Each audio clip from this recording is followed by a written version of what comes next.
My wife Abby loved going to the movies. If I wanted to make my wife happy, all I had to do was take her to a good movie. I could just take her to a movie. It had to be in one of 4 categories: animation, action-adventure, drama, or romance. Abby also went to almost any movie that was with Tom Torino, Matt Wright, or Brad Talbot. They were her favorite actors. My first date with Abby was when I took her to see Sleepless in Seattle. She didn't really like Tom Hanks, but she loved the story. Years after we got married, she admitted that she fell in love with me after that movie. Why she did this, I have no idea. After 12 years of marriage, Abby is still a very beautiful woman. At 5 feet 6 inches tall and weighing 115 pounds, she has a magnificent figure. Her dark emerald green eyes really stand out against her raven hair. When Abby gets dressed to go out, she still turns men's heads in her direction. My name is John Sawyer, and I'm no slouch either. I'm 6'1" and 180 pounds. I have sandy hair and blue eyes. Abby and I have been told many times that we make a great couple. During college, before I met my future wife, I never lacked female companionship. However, when I met Abby, I realized that I didn't want anyone else. And for 12 years, I thought Abby felt the same way about me. We met in our first year and fell in love with each other. Our love grew during our 4 years at one of the state universities, and we got married 3 months after graduation. Abby is my true love, my soul, my everything. I couldn't imagine life without her. And while we both love our 2 children to the core, it really has to be spontaneous when they're not around. Tonight was supposed to be just the 2 of us. We decided to go dancing with 3 other couples that evening. Since we had to stay out late and drink, we booked rooms in a hotel in the city center. My parents and I had agreed to take our 2 girls for the night, so it was going to be a really special night. It turned out to be something special, good, but not at all what I thought. When we got to the nightclub, I couldn't understand what was going on, but the mood seemed to have turned sour. The women seemed to be nervous about something, and one of the men seemed somehow smug. Of the 3 couples, I really liked George and Helen, and Bob and Anna. George was a software engineer, while Helen was a stay-at-home mom with 3 children. Bob owned his own plumbing company, and his wife worked in the office doing the bookkeeping. The only couple I didn't really like were Chad and Thelma. And to tell you the truth, I had a good time with Thelma, but I thought Chad was a jerk. But Abby and Thelma were college roommates and remained good friends. So I had to put up with Chad. As far as I could understand, he had something to do with the film industry. I think Chad said he was an agent or something. From what I could gather, he was not very successful, but Thelma had a high-paying job as a pharmaceutical representative. I am a financial advisor at one of the major brokerage houses. When I first started in business, things were slow, but now I have more business than I want. The way it works with my firm is that once you reach a certain number of clients, the firm insists that you train someone and place a new consultant with your excess clients. Of course, you keep the most profitable clients for yourself. I've had to do this twice already, and I'm close to doing it again. I make a really good living. Abby began working as an administrative assistant for Mike Winston, executive vice president of a regional bank. When our 2 girls were born a year apart, Abby became a stay-at-home mom until Stacy, our youngest, entered 1st grade. Then one day Mike called her and announced that he had been promoted to president, and he wondered if she would be interested in working for him part-time. Abby asked me, and I told her to go for it. If you think I made a mistake by letting Abby go back to work and now she's sleeping with her boss, you'd be completely wrong. Mike is 62 years old, bald, but more importantly, he is completely devoted to his wife and 5 children. Like I said, something was a little off, but I didn't know what it was. And at that moment, I didn't care. I was looking forward to an evening of dancing with my wife and a whole night of love afterwards. We dispersed around the room, as we knew several other couples who were there. If you dance well enough, you'll meet some really nice people. One couple was an old college friend, Fred Abbott, and his wife, Brenda. I stopped to talk to them as Abby and the others walked to our table. I was about to join my wife when the music started. But then a noise was heard at the door. A crowd gathered at the entrance and then parted. Brenda gasped. "What's wrong?" asked Fred. "Don't you know who it is?" Brenda held her breath. I looked back and saw an extremely handsome man. He was only about 5'6" or 7 inches, but as the women would say, he was gorgeous. Both Fred and I expressed our ignorance. "This is Brad Talbot," she blurted out. He and his fiancée, Rita Summers, are two of the hottest stars in Hollywood. "Oh, yeah," Fred said and started looking past Brad.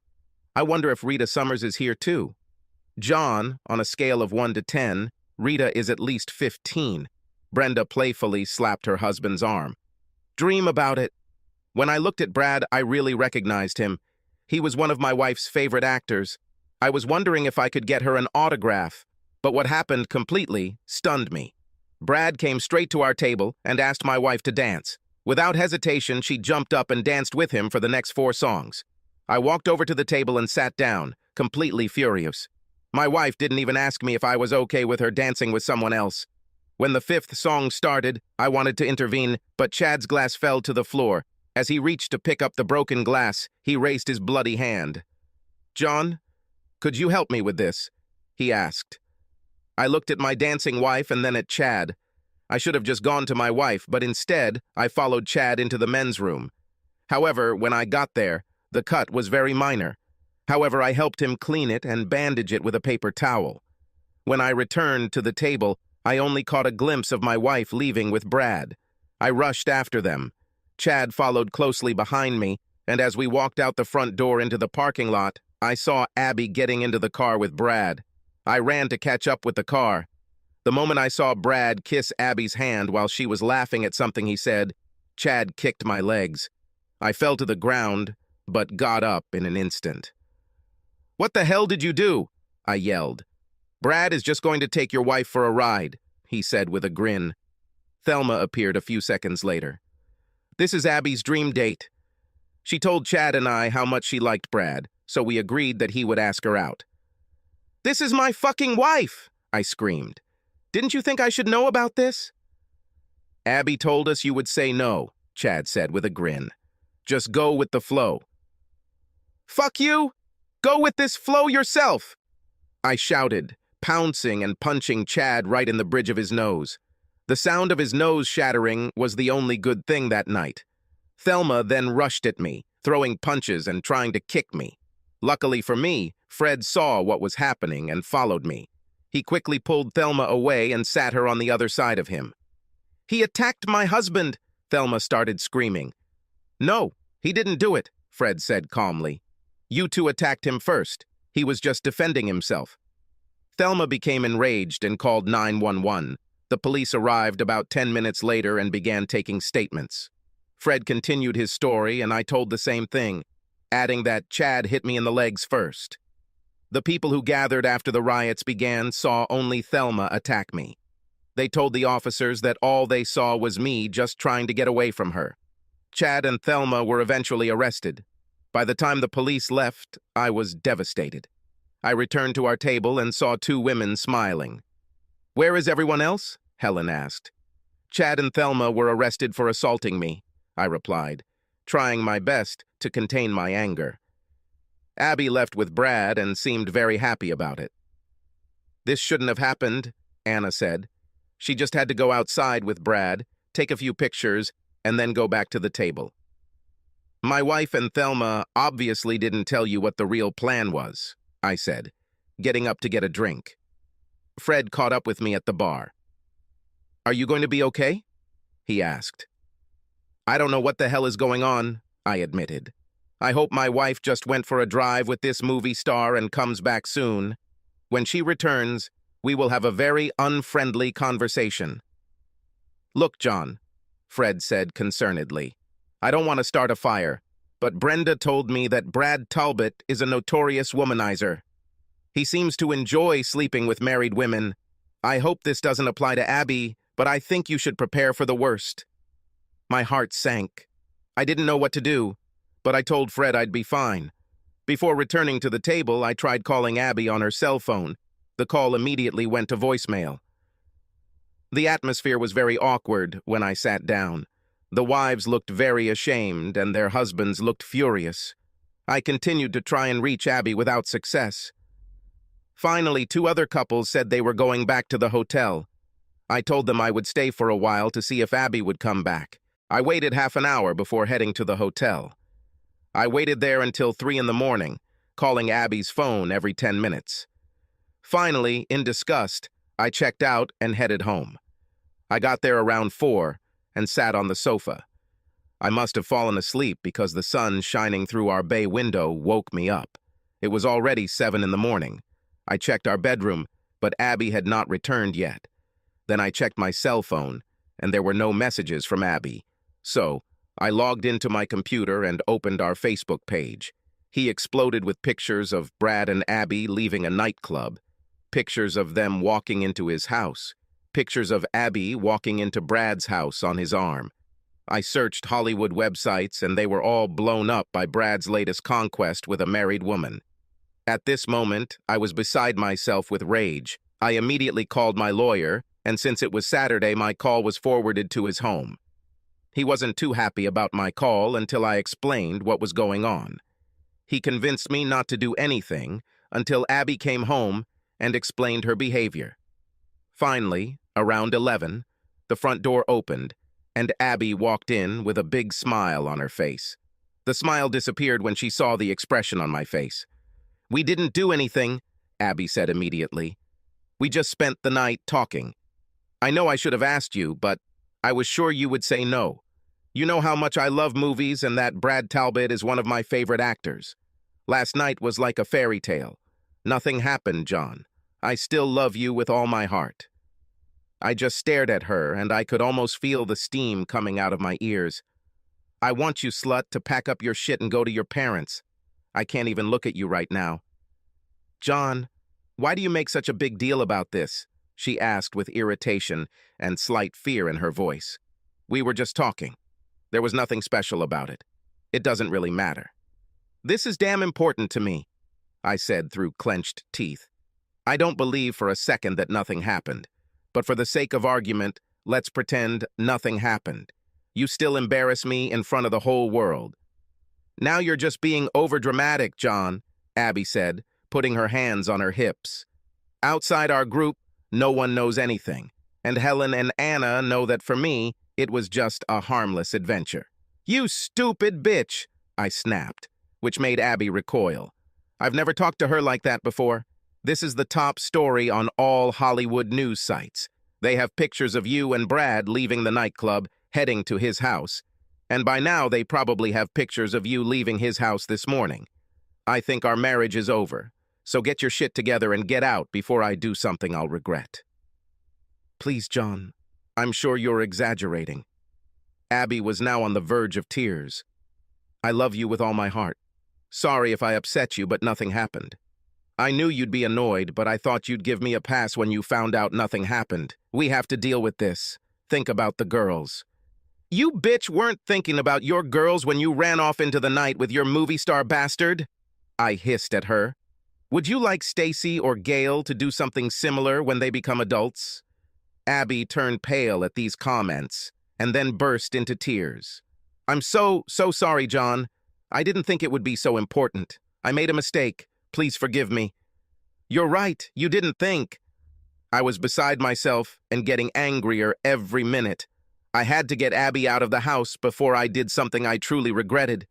So, I left her standing in the hallway and headed to our bedroom. I pulled a suitcase out of the closet and started throwing Abby's clothes into it. "I'll do it," Abby said through sobs after a few minutes. She then slowly packed her suitcase and carried it downstairs. I didn't even offer to help her carry it. I waited until she was out the front door before I slammed it shut. I looked out the window to make sure she was gone. I saw her put her bag in the trunk and sit in the driver's seat. Then she lowered her head to the steering wheel and began to sob. I didn't even want to go out and console her. I was too damn angry. About 20 minutes later, she started the car and drove away. I immediately called my parents and explained to them what happened. I asked if they would keep the girls a little longer, and if Abby shows up, tell her I have them. They agreed. I was then left to contemplate the ruins of my marriage. I started going over it all back and forth in my head.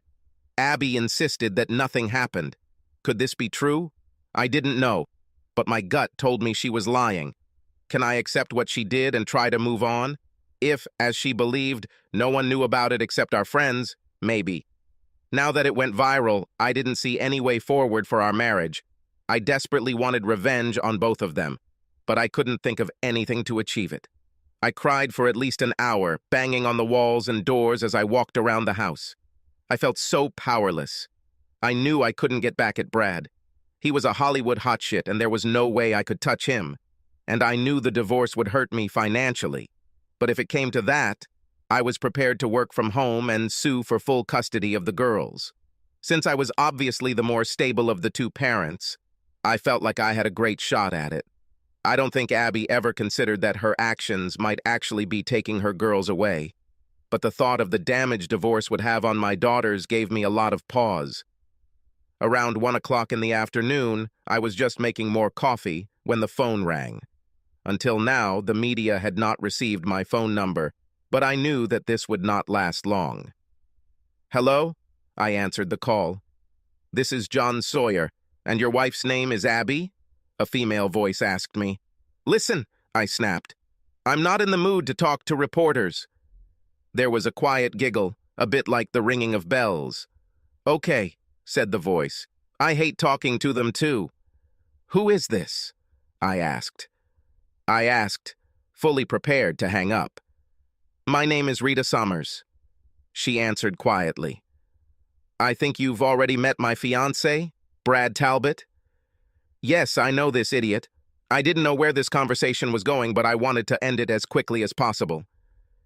"Do you love your wife?" asked Rita. Her question puzzled me. I sighed. "Despite everything my wife has done, I still love her.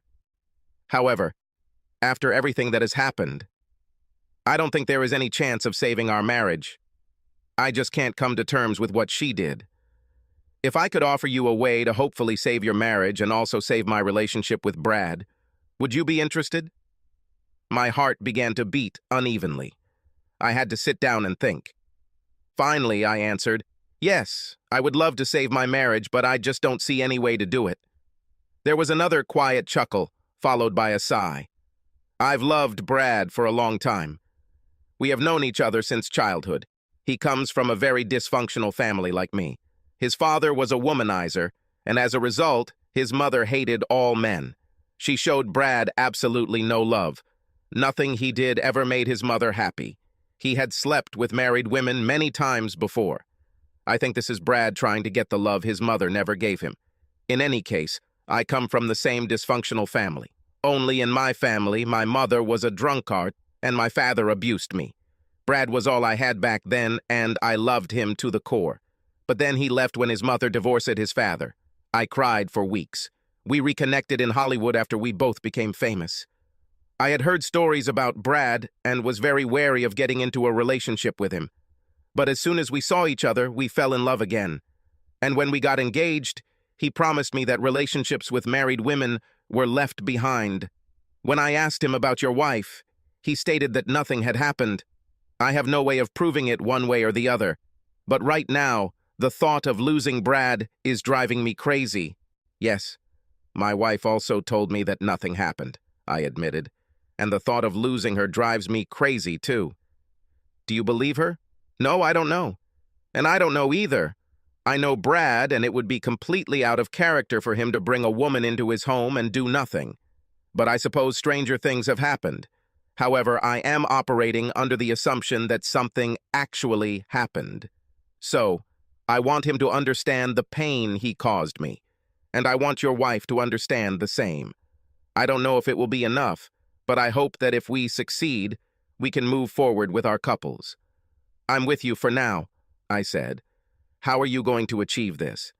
I'm not going to do this alone. We'll do it together. Now I was confused. What could I do to get back at my wife, let alone Brad Talbot? You'll have to spell it out because I don't see how I can do anything. First things first, she said. To get the most out of what I want to do, I need you to slowly open a dialogue with your wife towards a possible reconciliation. I'm going to do the same with Brad. I'm not talking to him right now. I'd say in 2 to 3 weeks, I'll start talking to Brad, and you should let your wife move in with you around the same time. I'll let you know when. You will still keep your distance, and you should not sleep with her. Why would I let her back into the house? Because as soon as she gets home, we will have dinner together, and I will explain my plan. I still have some parts of my plan that I want to think about. I still wasn't sure about it, but I didn't have any better ideas, so I decided to go with it. The first thing I did was call my parents and tell them that I would pick up the girls in half an hour. I then called my administrative assistant, Joni, and told her that I would be working from home for the next week or so. I could tell from her voice that she already knew the story about Brad and my Abby. She was very helpful and told me to let her know if there was anything she could do to help. Finally, I called Abby's parents at home. Abby's father answered the phone and was very apologetic. He saw some of the reports on the news and was ashamed. But he was extremely relieved when I asked to speak to Abby. She burst into tears over the phone. She kept saying how sorry she was and how she wanted to come home so we could talk about it. "Listen, Abby," I said calmly, "I think it would be good for us to be apart for a while. Next week I'm going to work from home. You will have to work from Monday to Wednesday. Why don't you pick up the girls on Wednesday night? Then we'll talk about everything. I plan to pick up the girls on Sunday evening." "Please, John," she cried. "I want to go home now. I want us to be a family again." "You don't want us to be a family anymore?" "I thought we were family," I said sadly. "But then you made me doubt everything I thought we had. I'll see you on Wednesday evening, say around 5. I picked up the girls and told them that Mom would be spending a few days with their grandparents. They had a lot of questions about why, but the topic dropped when we headed to McDonald's. The girls ran around playing games for 2 or 3 hours. And then we had dinner there. The phone rang just as we got home. I looked at the caller ID but didn't recognize it. When I responded, the reporter asked me if I wanted to comment on my wife's affair with Brad Talbot. I hung up the phone. After that, the phone rang every 5 minutes. I finally got him off the hook and just left him. Around 6, my cell phone rang. It was Abby. "Why don't you answer phone calls?" she immediately demanded. "Because they were just reporters who wanted me to comment on your affair with Brad Talbot." "There's no romance," Abby growled. "I told you nothing happened." "Well, then you need to tell the rest of the world about it, because for some reason they don't believe it," I said sarcastically. There was dead silence on the other end of the line. Abby then asked if she could talk to the girls. So I put them on the line and sat down listening to that side of the conversation. They chatted about their day at McDonald's. Finally, Stacy handed me the phone and told me that my mom wanted to talk to me. Abby again begged to be allowed to return home. I told her I needed more time. On Wednesday night, Abby was there around 4 instead of 5. I was a little annoyed that she had ignored my instructions. But I decided to leave everything as it is. The girls were happy to see her, and Abby showered them with kisses. When she came towards me to kiss me, I backed away. She looked at me with pain and irritation. "So this is how it will be now?" she said irritably. "If that's the case, maybe I should just take the girls and leave." "If that's what you want to do," I said calmly and walked away. "No," Abby said quickly, with slight panic in her voice. "I think we should sit down and talk about our problems." The girls went to pack their overnight bags, because Abby told them they would be visiting their grandparents. "What are we going to do?" Abby asked after an awkward silence. "I wish I knew," I replied.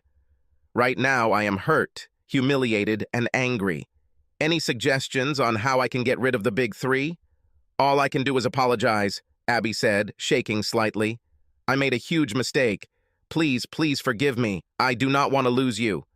"Abby, it's not that simple," I said, leaning back and crossing my arms over my chest. "The whole world looks at me like I'm a cuckold. My wife cheated on me and I didn't do anything about it." Abby cried. "I never wanted to hurt you. I was so excited to meet Brad Talbot and see his home. I knew you'd be a little annoyed with me, but I never thought it would turn out to be such a mess.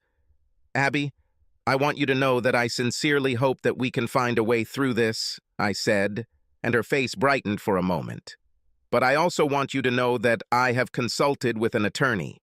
If this turns into a divorce, I want you to know that I will seek full custody of the girls. I think you should hire your own lawyer. I don't want a divorce, she cried. And I won't let you take my girls from me. Abby, I'm not saying we'll get divorced, but I think we need to think about the worst-case scenario. And I'm not trying to hurt you, I lied. But I think you need to keep in mind that with your recent notoriety, the court may look very favorably on my petition for custody. Please don't do this, Abby begged. I will do everything so that we can be together again. Why don't we just continue talking? I suggested. In fact, why don't we have lunch next Sunday when you hand the girls over to me? Suppose I decide to keep the girls with me, she said, with a flash of anger in her voice. I don't like passing them back and forth. I don't think it's good for them. If you do this, then I will have no choice but to begin divorce proceedings immediately. And remember, it was you who tarnished your name. I believe that the court will not look favorably on an adulteress as a mother of impressionable girls. At that moment, all the fight drained out of Abby. I will not do it. I don't want a divorce. At the beginning of the second week, I returned to my office. My assistants were very sympathetic to this. Some of my clients, not so many, 2 in particular, thought it was really funny and started making fun of me. I politely asked them to drop the topic, but they continued to tease me. I've had enough. I told them I was ending our relationship and transferring their portfolios to another office. Even though they both tried to apologize, I told them that our relationship was over. Word got back to my clients, and there was no more talk about my wife and Brad. Around 2 o'clock in the afternoon, Rita called me. Do you have plans for tonight? She asked. When I made it clear that no, she said, good, because you're having dinner with me at the Zoom Zoom restaurant at 7, tie and jacket required. Then she hung up.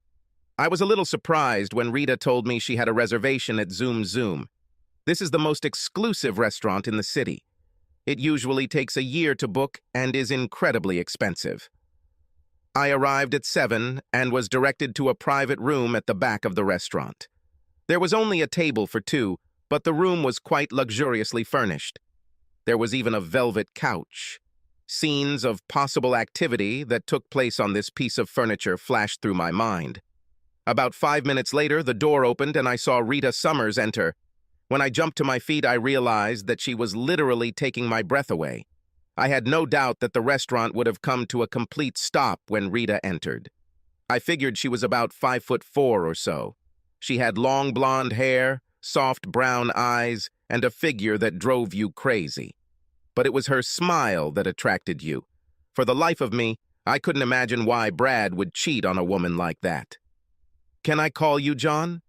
She asked, sitting down opposite me. I nodded and asked, how should I contact you? Rita, of course. This gentle giggle made me smile. We ordered drinks and sat for a while talking. I told Rita a little about my job, but mostly I told her funny stories about my girls or me when I was an awkward teenager. The waiter then returned and took our order. I didn't want to pressure Rita, but I was eager to find out what her plan was. I didn't mind saving my marriage, but I had no idea how to do it. When we finished eating, she leaned back in her chair. First of all, John, Rita said with a sad smile, that sneaky snake, Chad Tompkins, organized this whole mess. He fancies himself a film agent, but in reality he is nothing more than a pimp. He sets up gullible men and women to be taken advantage of by movie stars. You wouldn't believe how many people, especially married women, get into bed with movie stars with Chad's help. You're talking to someone who knows this firsthand, I said with a growl. However, I didn't know what exactly Chad's job was. At least I was able to beat him up. Really? Rita's eyes sparkled. It's good news. But you really shouldn't be too harsh on your wife. I believe Brad could charm Mother Teresa by removing her panties. As you already know, your wife is not the first married woman to fall under his spell, but I intend to make her the last. And if I can't do that, then what I'm offering will at least repay him and your wife for the pain they caused us. I cannot promise that once my plan is completed, either of us will still be with our loved ones. However, despite this, we will feel the satisfaction of having avenged their betrayal and lies. I was somewhat taken aback by Rita's willingness to cut my wife some slack, but I was very happy to hear that there would be some kind of payback. Now I just wanted her to tell me how we were going to do it. "What exactly are you proposing?" I asked. "Before I get into the details, I just want to say that you are an extremely handsome man. And you are also very charming. I think your wife was a fool for jeopardizing your marriage. If we met under different circumstances, I would be very interested in dating you. That's very kind of you. But we both know that we are traveling in completely different worlds. And you are not just stunning, but even more than that, you are incredibly beautiful. You are very kind. You're right about our two different worlds, of course, but that doesn't change the fact that I find you very attractive." "Thank you," was all I could think of to say, because I wanted to know the plan. "So what are we going to do next?" "Within the next 2 weeks, I intend to become your client." "I'm sorry, I do not understand." "Client?" "Yes, you do offer financial advice to your clients, don't you?" Rita said with a grin. "Yes, sure." I still didn't understand where she was going with this. "Then I intend to invest some money," she said simply. "However, we will have to have 3 or 4 meetings to discuss the agreements. I think 4 would be the ideal number. 2 of these meetings will take place in your office, and 2 will be lunch meetings. I'll choose the seats myself." "Okay," I said, still not sure why I was going to do this. "I can open an account, but you have to invest at least $10,000. "Oh, I intend to invest much more than that," she said, smiling wider. "In the meantime, you won't tell your wife that I'm your client. You will continue to meet with her and discuss reconciliation. In 2 weeks, you will let her move home, but you will not sleep with her. On the 15th of October, you and your wife will be attending a gala evening, which is of decisive importance. This will be an evening for the charity that I helped found and have been working with for 5 years. Most people don't associate charity with me, and I like that. I attend charity events every 2 years. I wouldn't have attended this year because I was at the last gala. However, I will be there and you and your wife will be there too." "Okay, I'll be with you at the charity gala. I know for sure that tickets to this event cost $20,000 each. I can't justify spending that kind of money." Rita giggled again, then smiled. The tingling sensation went from the top of my head to the tips of my toes. "Your tickets will be free. You just tell your wife that a client gave them to you." I still don't understand how this achieves anything. I was now starting to get upset. "Well, you see, John, part of the night's entertainment is the escort auction." "Escort auction?"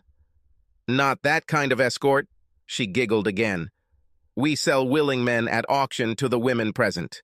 The woman or man who will pay the most for a particular person will put a sort of slave collar on him. Then the men are at the mercy of the women who paid for them," Rita said with a laugh before continuing. "Most of them are bachelors, but married men expose themselves so that their wives can bid on them. Sometimes a married man is bought by someone other than his wife. I assume these married men are on their best behavior because otherwise their wives would cut off their genitals. However, at this year's gala, one married man will be auctioned off, and his wife will not win the bid. And what happens after will not be innocent." There was still a look of confusion on my face. Rita laughed and patted my hand. "You are a married man who will be put up for auction, and I'm the one who will have the winning bid. So you just need to rent a tuxedo, buy your wife a new dress, and be my guest." It suddenly dawned on me what Rita had planned, and it was brilliant. Both Brad and Abby were going to feel what it was like for us.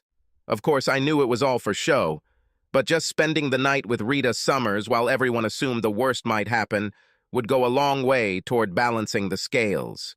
That would take the cuckold horns off me and put them on Brad. Besides, my wife would feel the same pain and humiliation that I did. Then maybe we could meet with a counselor and put this all behind us. The next few weeks flew by very quickly. I have to say that the first time Rita walked into my office, I thought all the girls there were going to pee their pants. Our lunch meetings took place in very private restaurants. I didn't understand why we held these meetings in secret. Everything important could be discussed in my office. Most of the time, we just told each other stories. These were fun lunches, and I learned a lot about Rita and Brad. She really loved him, and she would be devastated if they broke up, but she was willing to leave him if he was going to continue his old behavior. A week before the gala, I allowed Abby to come home. However, I told her that I would sleep in the guest room. She was in pain, but she did not insist. The Wednesday before the gala, I came home with the tickets and Abby's eyes lit up. She started ranting about all the celebrities that would be there. Then she scolded me for spending that amount of money. It didn't cost me anything, I told her. One of my clients asked me if I could use the tickets. I thought it would be a fun evening. By the way, I think you should buy a new dress. Buy something sexy. Abby was floating in the clouds. I almost felt sorry for her. But then I remembered that evening when I thought it would be a magical night for the two of us, only to look like a fool. It's time for her to feel my pain. When we arrived, we found that there were already about 500 people there. When we checked in, there was a table where you could sign up for the auction. I saw a line of men filling out forms. There were 5 really handsome men in line. So I turned to Abby. "What do you say, Abby?" I asked innocently, pointing to the table. "This is a charity and we didn't pay anything for the tickets. What do you say if I sign up and you can bid on me?" Abby giggled, but it wasn't nearly as musical as Rita's. "I don't have any money, and I didn't even take my wallet with me because it wouldn't fit in this bag." As per Rita's suggestion, I had cash with me. "Here's $1,000. I doubt you'll have to pay more than 50, but it's a charity, so offer at least 200. "You're worth $1,000 and much, much more," Abby said with a wide smile. I stood in line, and when I got to the registration table, I filled out the form and signed it. I looked at the list, and there were about 18 or 20 guys signed up. If I didn't know it was a setup, I would never have had the courage to do it. Just as I was about to turn away, the woman behind the counter asked, "Are you married?" I nodded, and she pulled out another form. "I hope your wife is with you, otherwise you won't be able to take part. She needs to fill out this form and sign it." I called Abby over and explained what they wanted. She quickly filled out the form. What Abby didn't realize, because she didn't read the form, was that she agreed to let me do whatever the winning bidder asked. After the paperwork was completed, we went in search of our table. Rita seated us at a table with 2 starlets, 1 TV presenter, and 2 actors in a national soap opera. My wife had stars in her eyes, not only from the people at our table, but also from the other celebrities at the gala. When the auction began, all the men who offered themselves were called. I smiled at my wife and stood up. As it turned out, there were 24 participants, and I'm sure that it was Rita's intention that they left me for last. By the time I was the last one on stage, they had already raised over $300,000, and I have to admit that the bidding was lively and fun. "Our last contestant is a local," said the announcer, a well-known game show host. "His name is John Sawyer, and he is married with 2 children. I'm sure his wife is emptying out her piggy bank somewhere in there. So what do you say if we start the bidding at $50? "I think it's worth at least $100, shouted an elderly woman in front. "Can you wash dishes, honey?" I laughed and shouted back, "I can wash and dry." This caused loud laughter from the crowd. "This is more than my husband can do," exclaimed another elderly woman. "I'll give you 200. Then it became 500. Finally, I heard Abby shout, "I'll give you $1,000. This caused everyone to rejoice. But almost immediately, a younger woman offered $2,000. Before I knew it, the bid had risen to $5,000. I looked at Abby, and she was looking around, completely confused. I just shrugged, looking at her. An offer of $10,000 came from the back of the room. This was quickly followed by another for $15,000. If I hadn't known that it was all a setup, I might have gotten a headache. The bid reached $25,000, and I began to get a little nervous. I thought a few $1,000s would seal the deal. It was much more than I expected. Finally, from the far end of the room, I heard Rita's voice. I bet $100,000. There was a stunned silence, not only because of the amount, but also because of who had placed the bet. Rita Summers walked down to just below the stage as the crowd roared. She smiled at me. She turned to the crowd and said, "And I don't even care if he knows how to wash dishes." Roars and cheers were heard again in the room. I must admit that I blushed a lot. Rita came up, put a traditional collar around my neck, and kissed me tenderly on the lips. From the stage, by prior arrangement, we returned to where Abby was sitting. She was stunned. She didn't know what to do or say. So I shrugged and said, "Well, I didn't plan this, Abby, but don't worry. It probably won't happen. Here are the car keys. As far as I understand the rules, I am Miss Summers's thing for the next 12 hours, maybe longer. See you at home tomorrow." Rita and I danced several dances at the gala evening. During these dances, she kept biting my ear. I saw Abby watching us with that deer-in-the-headlights look. When Rita took my arm and, pressing her chest against me, walked out of the ballroom with me, I saw Abby's lips tremble. After the gala, Rita took me in a limousine to another nightclub. We danced and talked there for an hour. After that, we went to a private screening of the new film. There was no one in the theater except Hollywood A-list people. The movie, I thought, was crap. Rita thought so too, but when we talked to the director, we were both delighted with him. The limousine then took us to a very seedy part of town. After the car was parked, I noticed that there were 2 cars parked behind us. Rita explained that they were part of her security team. She pointed to 2 dilapidated houses on opposite sides of the street. The one with the porch light still on was once my home. Brad lived in the house across the street. It wasn't such a bad area back then, but it was still pretty seedy. It was already about 3 o'clock in the morning when we finally reached Rita's apartment. She explained that she has 6 apartments, 1 in Hollywood, 1 in New York, 1 in Florida, 2 in Europe, and 1 in South America.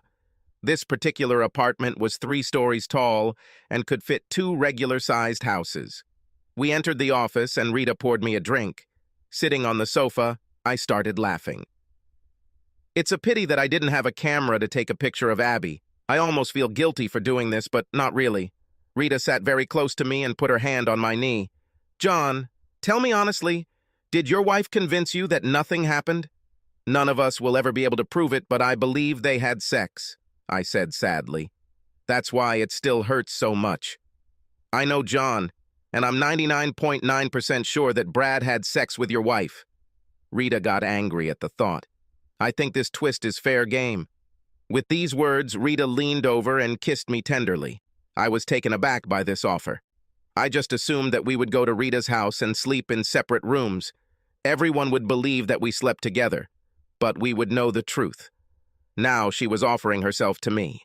It didn't take me long to make a decision. I suppose if I were a better person, I would refuse. But I was still hurt by what my wife did. Plus, who in their right mind would turn down the chance to sleep with Rita Summers? We kissed on the couch for about 20 minutes.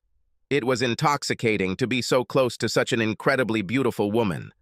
Finally, she took my hand and led me to her bedroom. Once inside, Rita began a slow striptease. It was hard from the first kiss. Watching Rita shed her clothes, I felt like I could lose my load right now. As Rita pulled off her panties, she pushed me onto her bed and pulled out my manhood. Abby was great at giving caresses to my male instrument, but I thought Rita was better. Or maybe things were just completely different. At that moment, I didn't care. When I was ready to explode, I told Rita. "I want you to do this," she said, breathless. "You're so delicious." It was all I could take, and I exploded. I kissed Rita's breasts and caressed them. She reached her first climax. I ran my tongue over her belly and began to give her caresses with redoubled zeal. I knew where Abby's special place was, and I wondered if Rita had the same. So it was, and she again came to the finish line. "I want you to take me," Rita said with fierce insistence. "Don't worry, I'm clean and I'm on birth control pills." By this time, Rita was ready, and I carefully slid inside. I was in heaven. I continued to increase the pressure more and more until Rita screamed and reached climax. After a few seconds, I followed her. I couldn't believe how big my explosion was. We made love twice more before we fell asleep in each other's arms. I woke up the next morning with Rita working on my manhood. I wish Abby would do something like that to me. I would love to wake up like this sometimes. After Rita brought me to the finish line, we made love again. Then I looked at my watch and realized that it was almost 11 o'clock. I should have been home by now. Rita laughed at my crazy expression. "Remember, your wife didn't worry when you were waiting for her at home. And remember, nothing happened." I laughed, and we took a shower together. After drying off and getting dressed, Rita prepared eggs for me while she waited for the limousine to come pick me up. On the way home, I finally found peace. If Abby had wanted to, I felt like we could now work on putting everything behind us. When I walked into our house, I found Abby crying in the living room. "I wasn't sure you'd come home," she said miserably. "The news is abuzz that Rita Summers paid $100,000 to spend a night with you. At first I thought it was just payback, but then I saw the way she looked at you. If she spent that much, she must really care about you. But I don't blame you for what you did. Do we have any future?" "First of all, Abby," I lied, "nothing happened." She looked at me almost with anger in her eyes, but then it disappeared. "Really?" "Rita is my new client," I told my wife. She felt it was fair considering what Brad did to me. Besides, Rita is the one who gave me the tickets. She typically makes anonymous donations of $100,000 each year. This year, Rita made it public to send a message to her fiancé. So you're right. It was to repay Brad. Whether we have a future or not is entirely up to you. If you're ready to work on our marriage and go to counseling, I'm ready too. Abby ran into my arms and I kissed her deeply. Then I took her to our bedroom. I don't know where I found the strength, but we made love twice. I then went back to sleep until my two girls pounced on me around 2 p.m. We had a quiet dinner with the girls, and after they went to bed, Abby and I sat on our patio holding hands. I knew then that we could put the pieces of our marriage back together. Abby and I found a good counselor, Wendy, and she was very helpful in solving our problems. Surprisingly, Wendy was much stricter towards Abby. I assumed that since she was a woman, she would be more sympathetic to my wife. But she pointed out that Abby was planning to take time away from our marriage, while I wasn't planning on it. Even though we both insisted that nothing happened, I don't think Wendy believed either of us. Despite this, she said that the simple fact that we chose to leave our spouses with someone was a betrayal. Abby blushed deeply at most of it. Of course, Wendy gave me a pass of sorts because she basically saw my night as Rita's revenge on her fiancé. This was true, of course. But what Wendy didn't know was that I was up to my neck in planning and executing it. However, the sessions were very useful. There is one side effect to all this fuss. Abby doesn't like going to the movies anymore. She doesn't even like to watch movies on TV. However, she will go with the girls if they want to go to any children's movie. As for Chad and Thelma, I have dropped the charges against Thelma. I told the authorities that she thought she was protecting her husband. But I allowed the accusations to be made against Chad. He received 3 months in the county detention center. Chad and Thelma were kicked out of our group and Abby no longer speaks to Thelma. They had a big fight because Abby blames Thelma for almost ruining our marriage. I won't say that. I understand my wife's logic. Rita and Brad got married in the so-called wedding of the century.